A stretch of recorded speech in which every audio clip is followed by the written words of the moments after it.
So hi everybody, hola, and welcome to another edition of the Astrology Show, being hosted by quantumplanet.world and quantumplanthealing.com with myself, David Farrell, and the wonderful Pam Gregory, astrologer. How are you, Pam? It's so lovely to see you again. Always wonderful to see you, David, in so much sunshine. And, I always enjoy our very rich and kind of out there conversations. So I'm sure we're going to have another one of those today. I'm really looking forward to it. Yeah, likewise. And of course, we do have far out conversations sometimes off camera. And so we have to be a little bit careful about what we say. But today we're going to be looking at the Cancer solstice that is coming up on June the 21st. And we're going to be looking at the big moves, as we always do, a few weeks out as part of our what is now a regularly quarterly preview with the equinoxes and solstices. And this is a big time, right, Pam? I just checked into your full moon video yesterday, and we are actually filming this piece a few days ahead of it being released. So this is going to go out on May the 31st, and we're recording a few days ahead. But this, says we were just talking about off camera, this is a big weekend that we're now moving into from the 27th, 28th of May. We've got that big full moon coming up on the 3rd. So this is really what happens after the full moon, right? In the run up to the solstice, and then what happens afterwards. So, there are a lot of big energies in the world right now. Lots of big news stories, depending on where you put your attention. You might get different impressions. And so I guess what we're looking at here is, again, this incredible choice point, right, Pam? And I think that the astrology is constantly showing us is, which choice do you want to make? Where are you being compromised? Where are you not being sovereign? So where would you like to begin on this super, super important, powerful Cancer solstice in 2023? Yeah, thank you, David. Thank you. That's perfect. Yeah, I'll show the chart in a minute, but yes, it is a massive period of choice point. I've talked about this in various videos because Pluto is square to the nodal axis, and it will continue to be so pretty much the entire year up to November. But it's very strong right now, and until mid-July in particular. Lot of intensity, and it's a very clear collective choice and individual choice of, okay, do you stay with the old, the stale, the routine, the deadening, because it feels safe, familiar, or like the Fool in the Tarot, do you step into the new, do you step into something unfamiliar, but you know that's going to give you much more soul's growth. So it's like one road is as heavy as treacle, and the other's as light as a feather. And your soul knows which choice to make, but it's down to each individual. And so many people are really feeling this right now. And as I say, it will continue really the whole year. But ultimately, of course, we will all come back to unity consciousness, but for a period of time as determined by the collective, there is this major, major fork in the road. And the further, it's like two speeding trains leaving a railway station, and the further out they get, it gets harder and harder to jump from one to the other. And if you're on that more spiritual timeline, it will just, and for many people this is true already, for me, even for me, it's true that the 3D world is just fading away to dust. I don't watch the news. I'm aware of what's happening, but I'm not disturbed by it or emotionally engaged with it. It's just fading further and further away, because my focus is, what are we going to create? And that's really what I would encourage people to focus on. The demolition is going to happen anyway, because the low frequency vibration that was sustaining it is collapsing. So it's energetically, it's a done deal. So focus on love, joy, peace, abundance, gratitude, what we're going to create, and we're going to get there faster, because it's how the collective also play the music for the astrology. So let me show the chart now, if you're happy for me to do that. Yeah, and just to say, beautiful, I totally agree with everything you just said there. And I've seen this, other astrologers also saying the same things. Like, do you just keep doing the same thing, even though it's causing you suffering and pain and not really serving anything, but you don't know what else to do? So you keep doing the same thing for fear of trying something different that may give you a different outcome, but you don't know. And this is where humanity is, I think, being asked to jump into the unknown without the guarantee of security, unless you have absolute trust. And if you're in your heart and connected to your higher self, you have the place of trust, knowing that your higher self is only going to sort things out for you in a way that's beneficial for you. Why would it do anything else? Why would he or she do anything else? And that, I think, is the choice point where trust is the absolute necessity. But how do we get to a place of trust so that we can feel a little more comfortable that when we jump, that maybe we're not on our own, and maybe it's not going to be something really, really bad, but actually something really amazing. Because for sure, you know, some of us have done that leap already and maybe have been in different places for a while, but the collective, I can sense, is still very much like stuck at that place. So it's like we're looking now at the astrology to see how can we start to break the programs, the spells, the old paradigms, however, at the individual level and at the collective level. And that's what's really exciting, because what you just said is what I've been experiencing in the astral planes for a couple of weeks, which is a complete collapse of the old paradigm. Yeah. For sure, there's debris and rubble and blah, blah, blah, but we need to start building back up from that. And this is where the ascending eagle from the Scorpio, you know, we're into the last 2 degrees of South Node in Scorpio.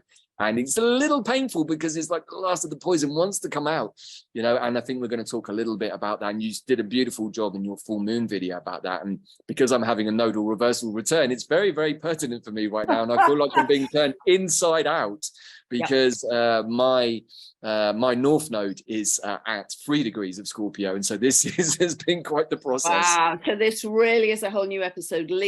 You know, deep closure of the deep past, not just this life, but many lifetimes. That's the inverse nodal return. Stepping out, you know, the Fool and the Terror, whole new fresh beginning. But yeah, you know, all that you've said there, the astrology is really going to help us with this, because the astrology does give us the sheet of music, it gives us the map, and we then decide how we play it. But remember, with every equinox and solstice, it's like we're striking a tuning fork for the next 3 months in terms of the backdrop of the energies. So that's why we look at these, and they're so important. So let me show the chart, because lots to say here. I have to say that I will be, I think, pretty glad when we finally get these nodes out of the Scorpio Taurus axis. It's been a bit like having all of my teeth pulled out, and I have lost a couple of teeth in this process, actually. So, right. But I feel it's so important because, you know, anyone who is paying attention, Pam, can see, right, you know, and that piece that you shared about who has their birthdays and who was created with their sun at 2 degrees of Scorpio, to me, was a big release point. And for anyone who gets what we're talking about, you'll see that the same individuals and organizations all have their birthday at the same point, which is interesting because it's where the nodes are at the moment. So it was just remarkable. You know, I happened to stumble across that. So just remarkable. So just picking up what I said, Pluto is square to this nodal axis. This is the North Node, one of Taurus. This is the chart for UK for the solstice.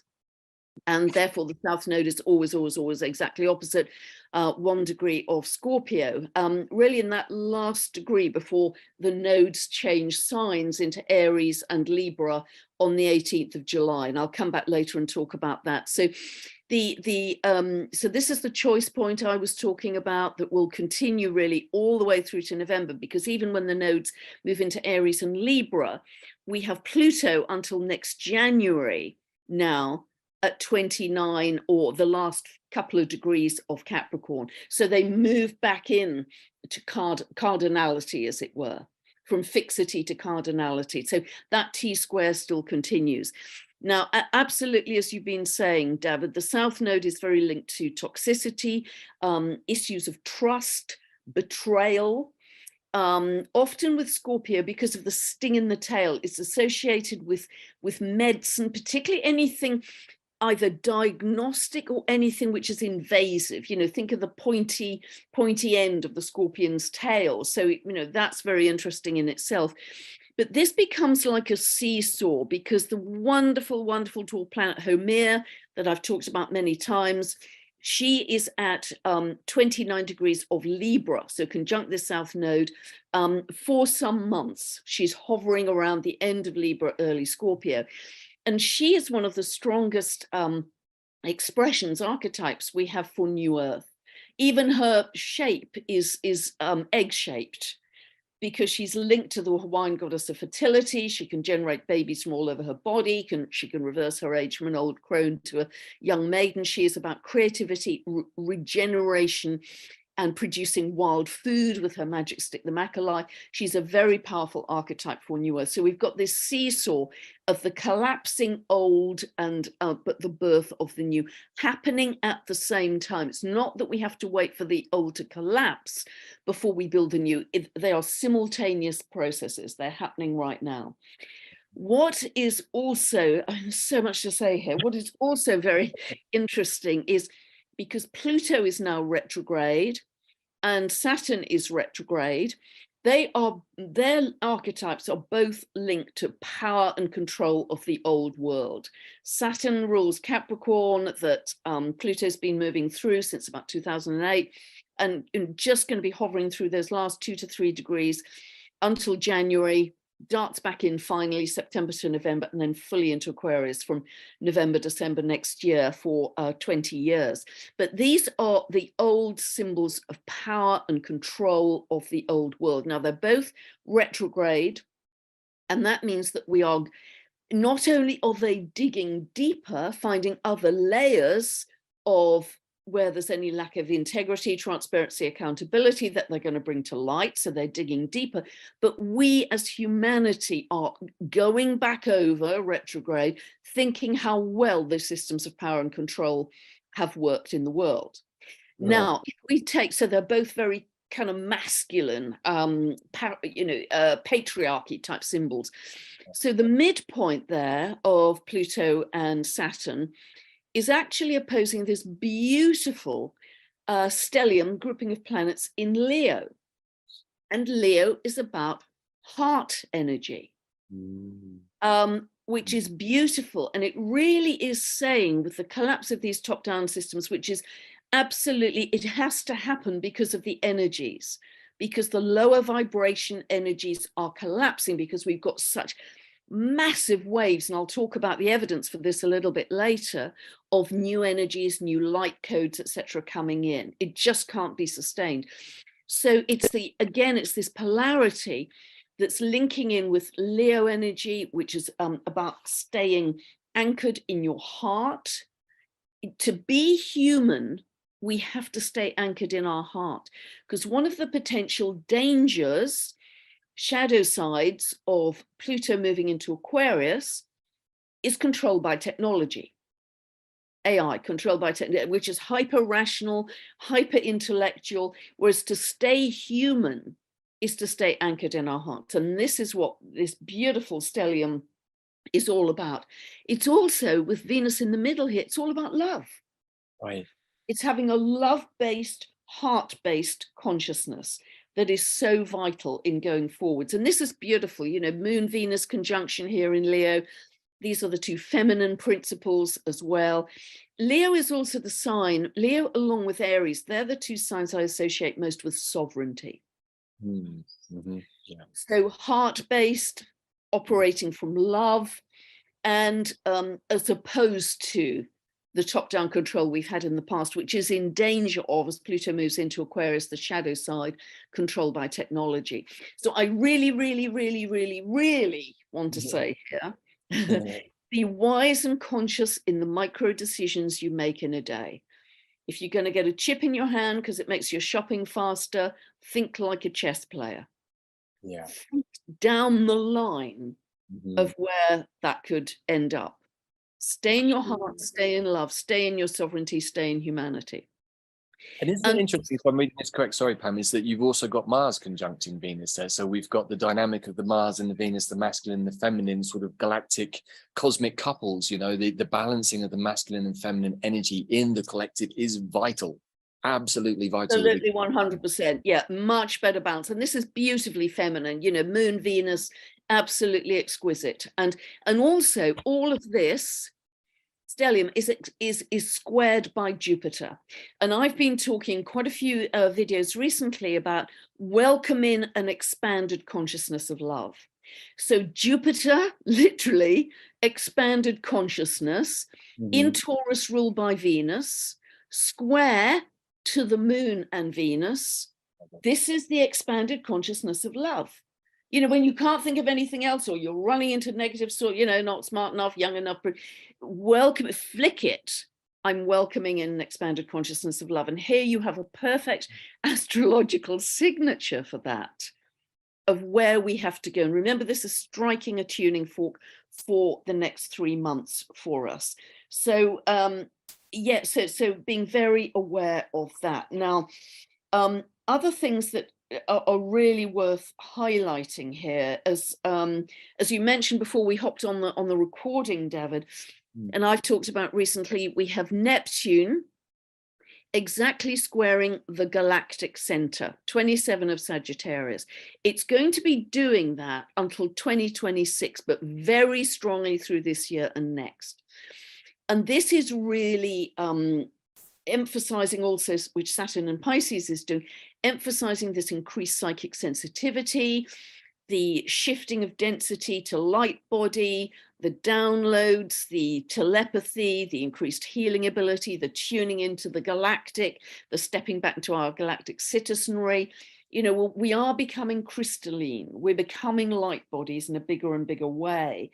And this square is beautiful for you know, the dissolving of density. It really is, and tuning into those higher realms. And Neptune is also about unconditional love. It's about source, it's about healing. It is squaring Vada, and Vada was the wife of Manwe in myth, and together they created the universe. Vada created the sun, the moon, and the stars and set them on their course in the heavens. So she is again an incredibly positive, creative, powerful, a creator goddess of the universe. So she did it the first time, you know, she's now conjunct the galactic center for some months and being squared by Neptune. And we also have Ixion, and just about in this square. What I also want to say is this is actually really an out of sign T square, because the sun that will obviously have just moved into Cancer on the 21st of June, because that's what defines the Cancer solstice at 0 Cancer, is opposing this little grouping and squaring Neptune. So here we have another T square.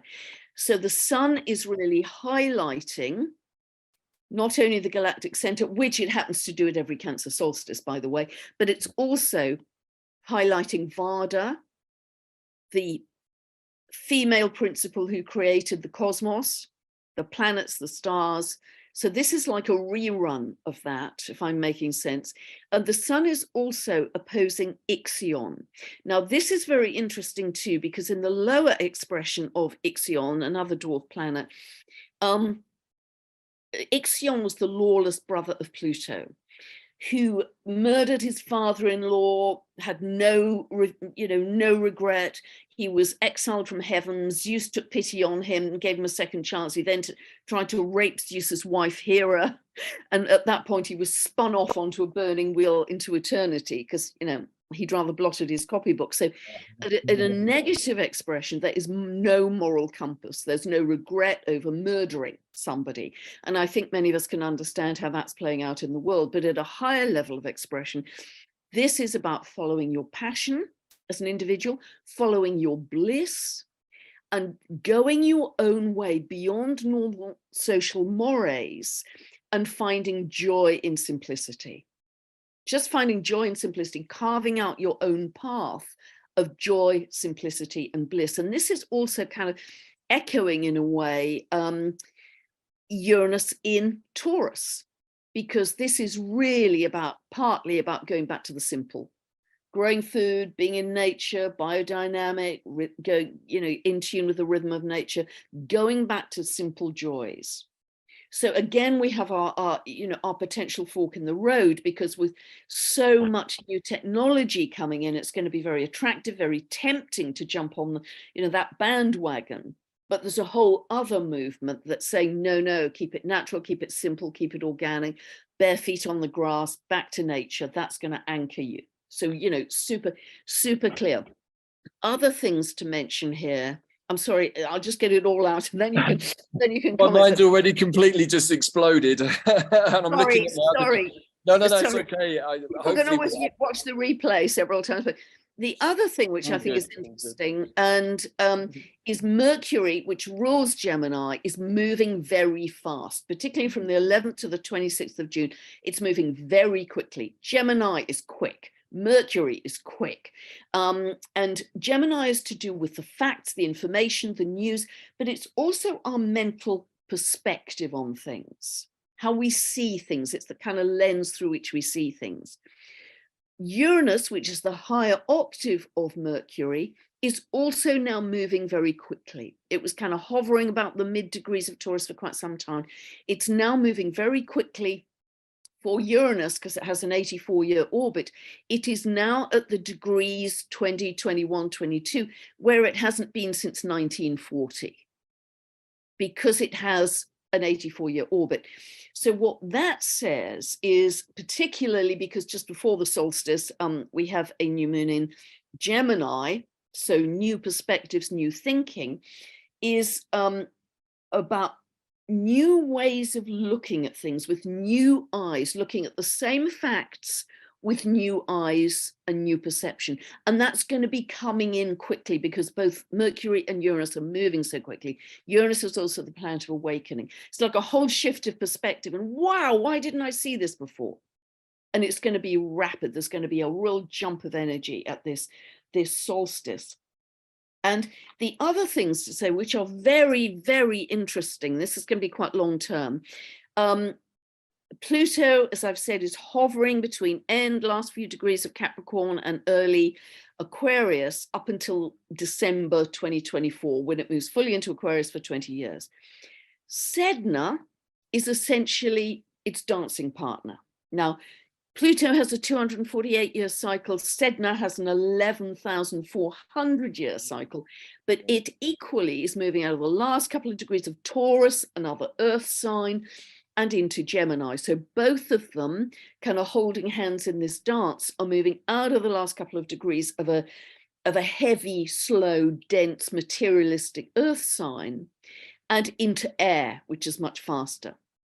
And so this is really about a radical, radical change in values away from materialism and ownership and all the things I've talked about many times, you know, bank account, your status and wealth being defined by money in the bank. You know, we're going to move away from those materialistic values. And there's also a very strong theme here for both of them, because Pluto, as I've just said, is digging up any lack of accountability, integrity, transparency in those last few degrees of Capricorn, very much this year, but also to some extent next year. Sedna, the myth of Sedna, the big core of the myth is that her father, she's the Inuit goddess of the Arctic, essentially. And in the myth, she married someone who promised her the world, but the husband kind of betrayed her. So the father came to rescue her in a canoe, but a big storm blew up. And so the father, in order to save himself, throws Sedna out of the canoe. And when she tried to cling on with her fingers onto the canoe, he chopped her fingers off. So this is a big, big, big betrayal by the patriarchy. So not only has the husband betrayed his promises, but boy, you know, father doesn't come that well out of this myth either. He chopped her fingers off. So there's a very strong theme with both of these planets in a trine, in a dance together for the next couple of years, that the patriarchy in some way betrayed them as part of their archetypes. And Sedna was in a kind of numb shock at that point, but because she could no longer hold on to the canoe, her body and her fingers floated down to the deep Arctic and actually transformed into brand new sea creatures of dolphins and whales and turtles. So it's a story of spiritual transformation as well, and it's surrendering all that we have known, the values, the solidity, the density, the materials. You know, we're gonna, and Sedna, of course, thought her husband and her father had her best interests at heart. Hence the numb shock. Yep, I'm sure this is, you know, creating echoes. I'm gonna have fun decoding this in a minute. I think I've got so many notes here, but I think do you want to continue, Pam? You've got a few more pieces. Yeah, just come on, you know, if I get it all out, as it were, and then we can sort relax. Yeah, and then you can share, because I know you'll have tons of things to share here. What is also super interesting, and I've talked about it in other videos, but we have so many planets and dwarf planets changing sign now and over the next 3 years. Sedna hovering between Taurus and Gemini. Pluto hovering between Capricorn and Aquarius over the next 2 years. Uranus moving into Gemini beginning 2025, fully in 2026. Neptune and Saturn fully moving into Aries in 2025. And generally the shift is from heavy water, earth into air and fire. One of the exceptions to that is Homer. She's moving from air, 29 of Libra, into Scorpio, but nevertheless it's a change of sign. Manwe has just moved into Aries at the Capricorn solstice, December last year, into fire. Oh, and one very important thing also, I want to. I'm almost done. And therefore this Cancer solstice is incredible in terms of the number of cusp planets, which signals a massive, massive change of energy. Not over the next 3 months, I think, but because all those changes are happening over the next 3 years, we are going to see an incredible shift of energy, which is so fast. It's going to be, the pace of change is going to be unrecognizable. Just very importantly, is the sun here is exactly conjunct a dwarf planet called Chaos, I mentioned in the last video. Chaos is here at, remember, all of these dwarf planets, apart from Sedna, have about a 300-year orbit. This Chaos has 309-year orbit. It's at 0 of Cancer, so it's on the world axis. Remember, 0 of the cardinals, Aries, Cancer, Libra, Capricorn, on the world axis. So therefore, when that happens, the planet's archetype is thrown into public prominence. Now, the myth of Chaos was that heaven was ripped from earth, creating an abyss or a chasm into which separation and division could intervene. But the actual conclusion of the myth of Chaos is that we are progressing back to wholeness. It brings humanity back to wholeness. And isn't it interesting that it is exactly on the world axis, coming into prominence at this Cancer solstice? Because even if we look down the road to the Libra equinox, it's already moved a couple of degrees ahead of that. So it's at its peak here, if you like, because it's at the 0 degrees of Cancer. So many of these planets thrown into prominence. And I really do see that from the 18th of July, as this nodal axis shifts into Aries and Libra, Aries is much more about, well, it's very assertive. It's about independence, sovereignty.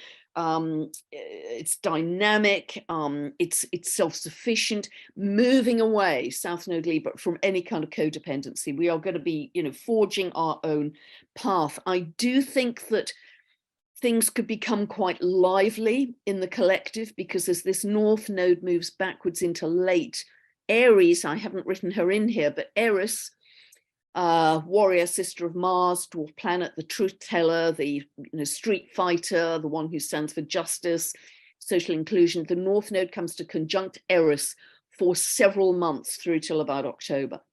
So the collective could be feeling quite feisty about the truth, and Mars is also square to Uranus. If I ever want to see a signature for feistiness and demanding the truth, it is Mars-Uranus. And that's quite tight. That's 18 of Leo to 21 of Taurus. People will be demanding the truth. And as I say, these facts, or we will be seeing them in a new light with a new perception. It's going to be coming in very, the energy here is so quick. And it's going to get faster and faster. So yeah, that's kind of all for now. I want to just bring in one final piece at the end with my interchange with Rory Duff today. But just one very final thing before then you can speak, David. So many people have felt frustrated that there isn't more change appearing in 3D. I would say to that, don't hold your breath. And I would also say that everything that manifests in the 3D world that we can see has to have energy as its foundation. It has to come from invisible energy. It just has to. Yeah. The invisible energy that is building right now is off the scale. Yeah. It's like we've never known it before. Sensitive people are talking about this all the time. The light codes, the jumps in consciousness, the formation of the light grids, which are getting stronger and stronger. We as realizations, lots of stuff. Yeah. you know, we are forming new pathways of consciousness and light that others can follow. We are forming the energetic architecture of light that are becoming more and more solid and taking more form in every day that others can follow. So everything has to be born from that energy. And it's the energy here we're looking at. So don't get so frustrated, you know, trust the invisible, because boy, is it coming down the road. I mean, and once it comes down the road, it's going to be, you know, pretty speedy. Wow. Okay, David, there's a lot that I'll come back just on that, you know, email interchange with Rory, but kind of over to you, because I know I've covered a hell of a lot in a very short time there. No, beautiful. Thank you for all of that. And yeah, my head has been fully blown open by most of that. So I'm going to try and backtrack through the different things, and we can pick them apart a little bit more. But I'm going to start in reverse order because of the things most present on my memory. So I'm just going to start with what you just said with Rory, because I think it's really, really important. And what you're sharing is important, because everything starts at what we would call the 5D or higher dimensional level. It starts off as an etheric thought form. What happens in 3D can only be the result of that.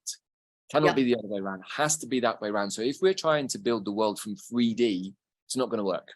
And anyone who's ever tried to manifest from 3D only without really engaging with their higher mind, which is really just saying our imagination. You know, we need to start breaking down some terms so that people don't think that 5D is over there and the 4D is down there and the 7D is up there. It's like, no, it's like it's all happening simultaneously right here, right now. Everything is happening simultaneously right here, right now, always. It just depends where we put our perception. Most of the time, we've been programmed to put our perception into fear-based activities that require security and us having to go to work and plan our holidays 6 months in advance. So we're always thinking either in the future, or we're always thinking about something that's already happened that's probably causing us some angst or suffering. Very rarely, unless we are super conscious and meditate and practice and, you know, do our practice a lot, our head is somewhere else. When you're like that, you can't really manifest because you're not in the present moment.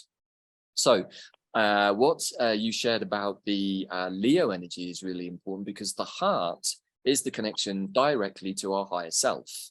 It's also the access to the plant world, to the nature spirits. It's where we can connect at that kind of more empathic level. The monkey mind, the lower mind, is really, really great at doing lots of things, not least of all setting up Zoom calls, meetings, writing emails, driving the car, doing the shopping. Without that guy, we're not going to function very well. So we're not meant to be throwing out the lower mind, the monkey mind, the ego. This guy has a really important job to do. But he's got a little confused in the process over the last few thousand years, because he's been guided to think that he's in charge. Right, you know, that the mind is everything. Not true. You know, again, I share the very simple Buddhist meditation of sit and meditate and see if you can find, where do you exist within yourself? Where is David actually pinpointed in the spacesuit? Where is Pam in the spacesuit? Is it in the end of my finger? Is it somewhere in my ponytail? Is it in my, you know, whatever? And you'll quickly realize that you can't find the spot where you exist in the body. Now, I'm sure for many of your audience, this is already well known, but it's worth reiterating, because part of the shift and what the astrology is showing us is that we have to start being more like that in our consciousness and less attached to the 3D. But we have to still be in 3D, hence why we need to engage with the ego, so that we can navigate it. Otherwise, we will get 0 degrees of chaos, right? You know, which is not an easy paradigm to create in. But with chaos energy, with conscious awareness and being present, we can create out of chaos energy very, very powerfully, actually. So I just wanted to say that, because I totally agree with what you're saying. And, you know, maybe I'll talk about this a little bit at the end, but there's something that we are releasing today, the same day as this video is coming out, from Quantum Plant Healing, called the Rainbow Bridge Journey, which is going to start in 13 days time and is going to show everybody how to do this process of manifesting from 5D down to 3D, but why it's so important that the 3D space physically and energetically is clean and clear. Because if you're contaminated, polluted, hijacked, misaligned, any or all of the above, and I would suggest that many people are quite a few of those, myself included at points, and having to do this work, is that we've got all those misalignments. We cannot really expect to channel our higher selves clear blueprint vision of our life for us if we're bringing it down into a dirty vessel. That's not woo-woo, I don't think. I don't think that's rabbit hole. I think that's just logic. And this is where I want to draw attention to the work of Veda Austin, which you've done before about the waters. What we've come to realize, and I've talked about this before, is that we are putting dirty water into our system. And that dirty water, as I shared a video with you, and I suggest other people watching, wonderful video by Caroline Mansfield, shows the effect of the graphene in the water and what it actually looks like under very, very high-powered microscopes. Fascinating. But if we consider that our body is carrying that toxicity and reacting to other energies in our environment that are also not helpful to us, it's going to be difficult to manifest. So I just wanted to bring that in because it's very much connected to the South Node in Scorpio, which, as we discovered through your wonderful interview with Julia Ballas, is at the moment conjuncting the Shapley attractor. Which for me was mind-blowing because it's right in the middle of all of my Scorpio and Libra stellium stuff. So I'm like, wow, okay, that's kind of interesting. So I think that there's a lot to talk about here, and I just wanted to bring that in. So the more that we can start to understand that everything is happening at the energy levels first, and it will eventually play out down into the 3D. But if we're looking for it on the television, we have to remember that the television has been under the control of other beings who maybe had their own agendas and didn't want us to see the reality. But the truth is, how can we ever be sure of any reality unless we're there witnessing it ourselves? And even then, you might get two people witnessing the same event and come up with a different version. So truth is a very subjective issue. And I think that that's also a very non-dual point to consider, that when we're seeing things unfold in the world, that maybe they're not exactly what we thought, but this is where the Sedna piece comes in. Because I would suggest that the betrayal by the patriarchy over the last few thousand years is almost complete and ubiquitous against everybody, but particularly against the sacred feminine, which I believe the Sedna story sort of exemplifies. But by trusting in the patriarchy and trusting in the process, the feminine was also then able to drop to the bottom of the ocean and recreate all of these new animals. Yeah. So even if there is a betrayal of the deepest level by the patriarchy, which I suspect is what we're all sensing and seeing, it doesn't really matter because spirit also always finds a way to create out of that. The light is always working through the dark, right?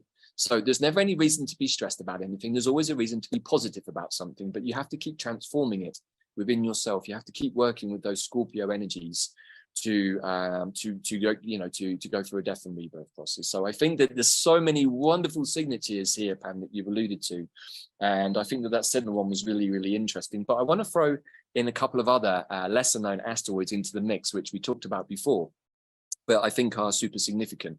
Shall I stop sharing here, David? Shall I stop sharing? No, let's just keep this up for a couple more minutes because I think it's useful, and then we'll come back onto sharing. But there's an asteroid, and I'm going to just directly own this one. It comes from this wonderful book by Demetra George and Douglas Block about some of the asteroids. But I picked out a couple that intrigued me when I was looking through them this week, and one of them is Pandora at 2727 of Pisces, absolutely conjunct Neptune, which of course is squaring the galactic center. So I'm going to, in all honesty, just read a couple of little pieces from this because I think it's the best way of describing it so that your audience will get an idea of the energy of Pandora. So Pandora is a Gemini Scorpio blend who, through her unorthodox actions, raises the rational intellect of Mercury to the intuitive and revolutionary vibration of Uranus. Pandora denotes an affinity for innovation, unexpected discovery, and controversy, hence the Pandora's box. You don't know what's going to come out, right? A Pandora personality is marked by curiousness, a restlessness, and a rebellious nature. So there can also be the energy of troublemaker in this mix. But I would like to suggest that really what we're looking at here with the opening of Pandora's box with that nice Neptunian energy in Pisces squaring the galactic center is an opportunity for a much more higher dimensional Pandora's box to be open, which is going to gift us the tools of creativity and play from the higher dimensional realm so that we can do exactly what we were just talking about and Rory said, which is manifest much more consciously down from 5D into 3D.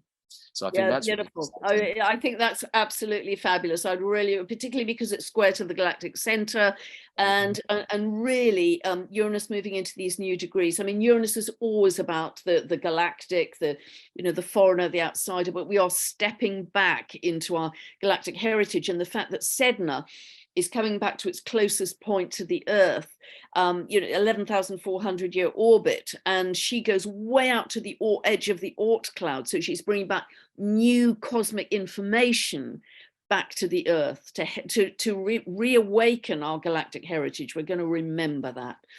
So yeah, wonderful, David. Wonderful. Yeah, very well said. I didn't know about Pandora. That's absolutely fascinating. No, and I think there's a lot more to discover about Pandora. So this is kind of a little bit of a lifting of lid. But the other one that I think is really interesting, which is also at a very late degree, is Urania, 28 degrees and 4 minutes of Cancer, which is opposing the Pluto, slightly. Well, no, it's in time. So No, it's pretty tight. Urania, Yeah. pretty tight. So what I'm understanding from this, Urania is really the asteroid that represents the idea of astrology, astronomy, numbers, quite kind of mathematical. And so when I'm seeing this being opposed by Pluto, what I'm understanding again is that this is an opportunity for us to reevaluate from more wisdom, more knowledge, how we view astrology and astronomy and how we can start to work with it. And as I've been talking to you about, we've just recently got connected to the Stellar Nations fixed star astrology, which I now understand from working with this material is really about our cosmic humans journey, our soul's journey that we went on through many different star constellations before we manifested that into 3D. It's the journey before the journey. It's a bit like watching some of these prequel box sets that they keep making of series that you love, and now they've gone and made the one before. This is Star Trek, the original series before the original series, right? What happened to Kirk before he was Kirk?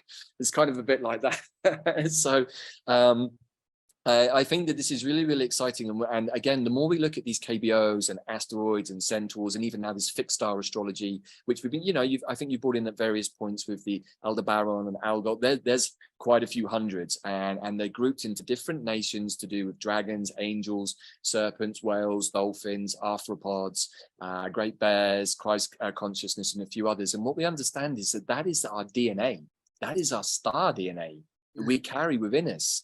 So in my work, I've always connected to dragons and angels since I started doing this work over a decade ago. And I never really understood why it was so strong for me until I looked at my fixed star astrology and understood that I spent a lot of my soul's journey in those constellations, working with those frequencies. Mind-blowing stuff. And actually, the day that this is being released, we also have a brand new introductory video on our brand new website, quantumplanet.world, talking with a wonderful lady called Leslie Shankman about how all of this works and how we can work out our cosmic human self by looking at the fixed astrology and how it connects with our traditional astrology. So this to me is Pluto opposing Urania, and us now being given, because we're doing all of the cleaning work on ourselves, activating our DNA, cleaning up our DNA and activating the memory of our soul self from beyond this realm, which I think is super exciting. It's incredible. Yeah, it's incredible. And that, yeah, this is really an expanded consciousness as suggested here by Jupiter. And of course, it's squaring the moon, and the moon is ruling this Cancer solstice because the moon rules Cancer. So it highlights that square even more. But, this is the takeoff point for people to really, really get that we are not victims of fate. We are not victims of the planet. This is a set of modeling clay in a particular pattern. This is a set of modeling clay or a sheet of music. We get to choose individually and collectively at what level we play that, or we form it. Right. Nothing is set that you will be miserable and victimized and fated. It's up to us to take these energies and play them or form them to their highest point. And I really want to emphasize, this is the beginning of our real mastery, the mastery of our thought, our intention, working with our heart energy, really see it as this huge shift in consciousness of understanding the power we have as individuals. And I just want to kind of bring up this email exchange with Rory today. Rory Duff, who I often talk about his work. I think he's an incredibly unique and gifted pioneer working with energy lines. He's a geobiologist, he's a master dowser. I think his work is so different and so exciting in what his piece of the puzzle is bringing to the picture. But knowing I was going to have this session with you today, David, I wrote to him, and he's incredibly busy. I didn't expect him to reply, but he actually replied very quickly. And because I was asking about how is he measuring, and it's very much he uses scientific method with this. How is he measuring the energy lines, and what is he anticipating around this solstice? And he said, directly after this solstice, he believes that we're going to see another 20% increase in the width of energy lines. Now, originally, a few years ago, when he started to do this work, and he always said that we should meditate the day before every equinox or solstice, not the day of, the day before, because there was a harmony. All of the Earth's energy lines came into harmony the day before. So the harmony period was a day. This is just a few years ago, not long at all. The harmony period is now extended and extended and extended. It is now 34 days around each equinox and solstice.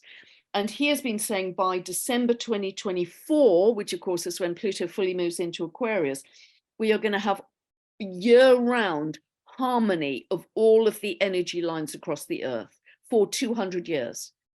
And he is seeing that as 200 years of peace. So with his measurements, and he's very scientific in his method, as I say, he is saying that the Earth is receiving more and more source energy, and rapidly the Earth is evidencing via the stretching of the harmony period, the stretching of the width of the energy lines. The Schumann resonance is peaking in strength and amplitude. The Earth is going through her own very, very rapid upgrade. And because we are sandwiched in between this upgrading Earth at speed and all this atomic energy, new light codes, etc., we have to upgrade or exit. But it's rapid because we have never ascended in physicality before, and certainly not at this speed. All this, the solar flares, we didn't have any M-class flares in 2018. The other day we had 10 M-class flares in a day. Yeah. It's just crazy. So that is what is creating a lot of, physical disturbance very often. You either can't sleep at all, or, you're in the Dormouse finals, or tinnitus, or dizziness, or nausea, because our little energy systems individually are having to move so fast. So remember that this fast moving incoming energy from source, from very high frequency light, is absolutely foundational to what is then manifested, but you have to work with it and not go into gloom and doom and think everything is lost and it's the end of the world. Whatever you do, don't do that. No, that's wonderful. Do that. Yeah. No, Rory Duff's work is amazing, and of course, I'm also a geomancer, and I was blessed to learn from my teacher, Dr. Patrick McManaway. So, working with earth energies is something that I think some of us have been doing for a while on the planet, cleaning things up in the background. It's can be challenging work sometimes, and Rory, of course, has been out there talking a lot about this for a while, and his work is really important. And I don't advise people going out there doing geomancy if you don't know what you're doing, but I suspect that many of us behind the scenes have been cleaning up the land dragon lines for a while, and for sure Rory's been one of the biggest proponents of that. So that's really wonderful to hear, and it resonates deeply with me for lots and lots of reasons that maybe is not appropriate to share right now. But I definitely feel that we are coming to a place of convergence where the earth energy lines, the dream lines of Mother Earth, are going to be free to do what they want to do, because the alternative overlay has now been removed. And we are seeing the very, very dregs of the overlay being removed. If you know what to look for, you can decode almost anything that you see out there. Standyline has often said to me, whatever you want to know, anything about anything, you can see it immediately within your fractal vicinity. All you have to do is be in the present moment, keep your eyes open, and spirit will start to give you answers through all manner of things: animals, buses going by, messages appearing. Spirit finds a myriad of ways to communicate with you. And so it sounds like a strange thing to say, but you can ask almost any question and wait for it to appear in your environment quickly, but you have to be super present, super present, and not being distracted. So I think that's really, really interesting. And, for sure, don't get distracted by the illusion. As you say, the theatre is falling apart. The backdrop is faded and grey. The actors are beyond a joke, and we're all kind of getting a little bit bored of the storyline. But there's a little bit of me, certainly, that wants to see exactly how does it finish. And I want to see the whole theatre collapse. And I can walk away and say, okay, it's done. I think the theatre is being held up by duct tape right now. And that everyone's cleared out of the reception. The refreshment booth has closed down. And the only people who don't really know are the people still on stage, because the last person is leaving, is turning off the lights. But still, the actors are on the stage. So, I think we can have fun with how we perceive all of this, and, not to get pulled into the emotional triggers, which is what some of that wants you to do, so that you start acting from a very 3D, 4D place and projecting and getting caught in all of that mess. which is That's why. really, shall I stop sharing here, David? Yeah, please do actually. Yeah, sorry. Yeah, that's really important that you say that, because we have to stay in observer mode if we are going to stay on that higher timeline, this fork in the road, because if we get emotionally involved negatively with the drama, we will be quantum entangling with that lower timeline. We have to just detach, stay in neutrality, stay the observer, and yeah, we can know what's going on, be aware of what's going on in the world, but keep your distance emotionally, and put your emotional energy, life force, focus, intention into creating something beautiful and magnificent. And remember, we are creating from invisible. We can create anything we want now, and particularly when we come together as a collective. Rory was talking about this in his email. When we collect in numbers on these sacred sites, we meditate, particularly the day before the equinoxes and solstices, we are strengthening that wonderful energy around, we are activating those sacred sites. And so know what we are doing. We are working, yes, we're working with the invisible, but it is starting to manifest very quickly, and quicker and quicker and quicker. The more of us do this, and the more of us focus on that. If you're focused on the drama, you're never going to see 5D. No. If you're focused on 5D, 3D will be dimly aware, but it's turning to dust. It's fade, like a black and white movie. It's just fading away. I couldn't agree more, and that's beautifully put. And I think the thing that I would like to share at this moment with the audience is give yourself space. And maybe this is where I'm just going to share a little bit about our Rainbow Bridge journey. This is a 13-day shamanic process that will cleanse the physical field, even of the offered medications and the side effects of those from the last few years. This is a journey that will be done over 13 days, working with a series of protocols, working with powerful plants, including the Artemisias and pine, which is designed for anybody to do. But it's really the most important thing, and I've talked to Zach about this at length, is that if you want to experience a new earth, no matter whether you did or didn't get involved in the processes of the last 2 or 3 years, many people have, and many people are affected by it. But if we want to journey to new earth, we have to cleanse. Absolutely have to cleanse. Me and you have been talking about this since we first connected, and we've been working with Wormwood both since we first connected. So this is a journey to do that. But the reason I'm saying this now is because what we've understood is that me and my partner Bella had to take 2 weeks out, literally on our own personal lockdown, to create the space in order to manifest the very big visions that we have for New Earth, which were all sort of there, but they were getting a bit jumbled up. They were getting interfered with. They were getting toxified by the environment. But it took 2 weeks out of also cleansing the body of the dirty waters. We switched to drinking not just filtered water, but distilled water. And since I started drinking distilled water, I have to say, Pam, I feel so much more clear. Not that I wasn't that clear before, but I can tell the difference, that there was still like a 5% of sludge, maybe even graphene oxide, in my system that was still attracting with its frequency other similar frequencies. And we even talked about this before, famous bottled waters that we think are not. It's like we even tested some of our own waters through the distillation machine, and were horrified to see that the mineral waters were even worse than the tap water, which is not encouraging. So, these are not small things that I'm sharing. These are really, really important. Cleanse the body, get the waters clean and clear, but most of all, love yourself enough to take time out to do this process, or a similar process, whatever it might be, for yourself. Because then there are many, many amazing things coming down the track, like the connection to our cosmic selves, like the revelations of Mayan time unfolding much more coherently, because we're going to shift from a 1260 time frequency to a 1320, which is what our ancestors had lived by. Because what that does very cleverly, as I've realized, is it keeps you in the present moment of what you think is every day, but actually it's just a series of unending moments that somehow are connected to each other, which is a much more different way of living than if you're going, okay, by Tuesday of next week, I have to do this. But if you're just living in an unfolding, it doesn't happen that way. And as Dandelion always says to me, says, we don't do stress in New Earth. So if you're getting stressed, you're getting caught up in the entanglements, however they might be manifesting for you. So staying clear and clean is important, but by giving yourself that space, you're telling yourself, I love me enough to be centered in myself, to do this for myself, so that I can then start to be able to connect more cleanly and clearly to my higher self, who only wants to do one thing for us, and that's to provide an amazing life. Anything else is what Lucifer gave us, which is the ability to go left and right with our free will and pull ourselves away from our destiny, which can be fun.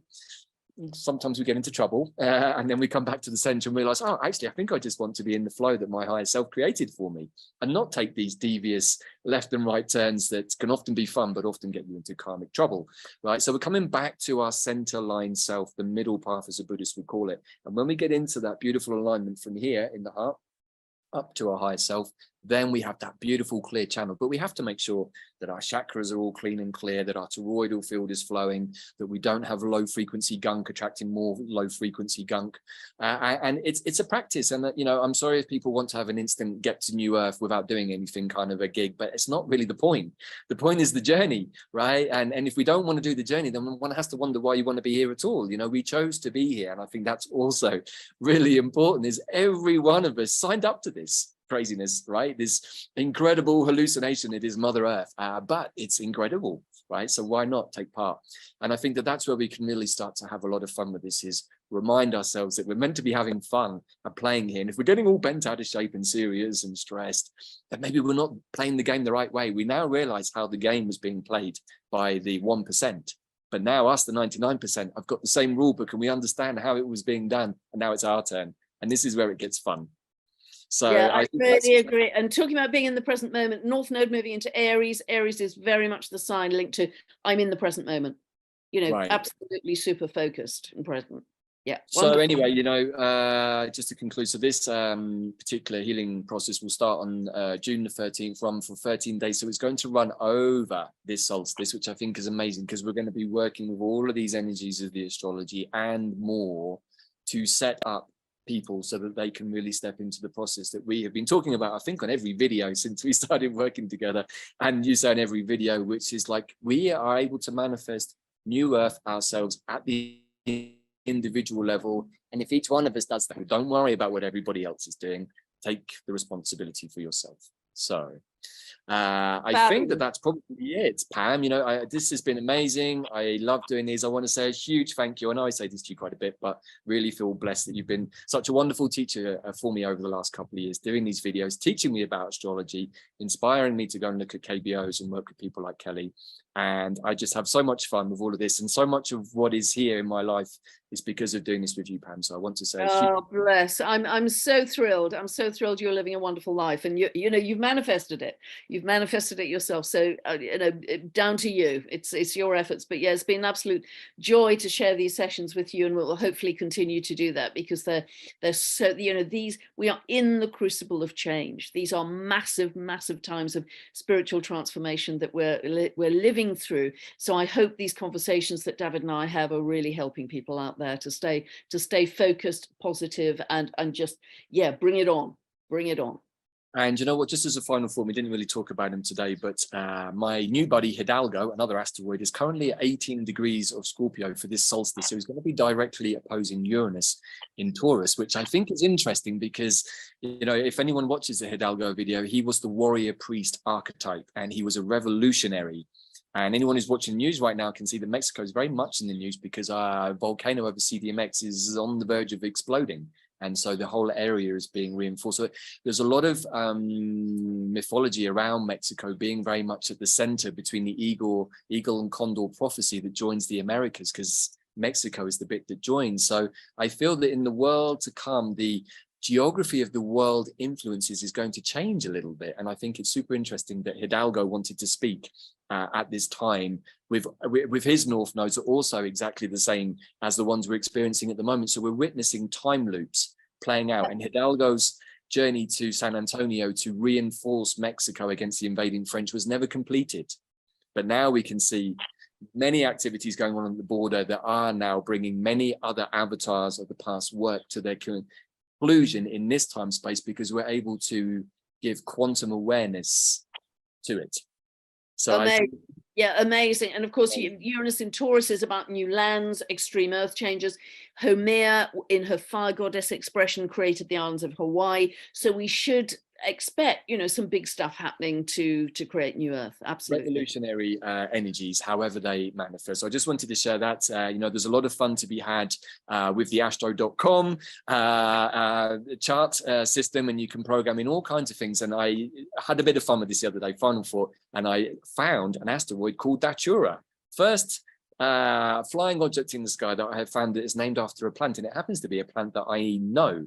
So it's got me thinking about, I wonder how many other asteroids there are up there. Maybe there is a plant astrology chart that we can read through understanding the quantum intelligence of plants. And there That's amazing. That's amazing. It? Everything connects. That's amazing. Connects. Again, this for me is the Urania opposing the Pluto, and being given the opportunity to think differently about our own journeys. And we might even be able to name asteroids after ourselves and chart our own journey through New Earth by charting the asteroid that we've named after ourselves and how it's affecting us. Who knows? I'm having fun with this right now, but I think this is a great place to finish. Thank you so much, Pam, for this. Please do share again with the audience who don't know your work, where they can find out more about you and your newsletters and so on. Yep, pamgregory.com. Everything is there. I've got a very busy new YouTube channel, Pam Gregory Astrology. Not Pam Gregory Astrologer, that's the scammer. Pam Gregory Astrology, and that's very busy. And I put out several videos a month, and always things happening. Yeah, and very active on social media too. So yeah, lots going on. So just helping people through this massive transformation. So thank you again, David. Love the conversation, and looking at your beautiful scenery and sunshine. You're having a wonderful life there. Bless you. Thank you so much. And just to conclude, thank you again, Pam, for all the other videos you have been doing. I found many of them to be super useful, particularly the one recently with Julie Ballas. That really clicked a lot of boxes for us at this end. But for those of you who would like to find out more information about the Stellar Nations fixed astrology work, please do go to our brand new website, quantumplanet.world. And if you're interested in finding out more about the Rainbow Bridge Journey to Oneself, which will be taking place from the 13th to the 25th of June, please go to quantumplanthealing.com. So, as always, thank you everybody for tuning in to this wonderful piece that Pam has provided for us. Again, thank you, Pam, on behalf of everybody. You are not only a national treasure, but becoming a global treasure. So I hope that this has all been logged in the Akashic Records, and that you will get your roll call of honor when all of this is done, because you absolutely... Payback time. Right, and we are going to meet on a Mexican beach for a pina colada sometime in the future, because I've already requested that. There's two. Fabulous. Fabulous, exactly. Loved it. Thank you, David, and love to everybody. Bye for now. Take care, everybody. See you next time. Ciao for now.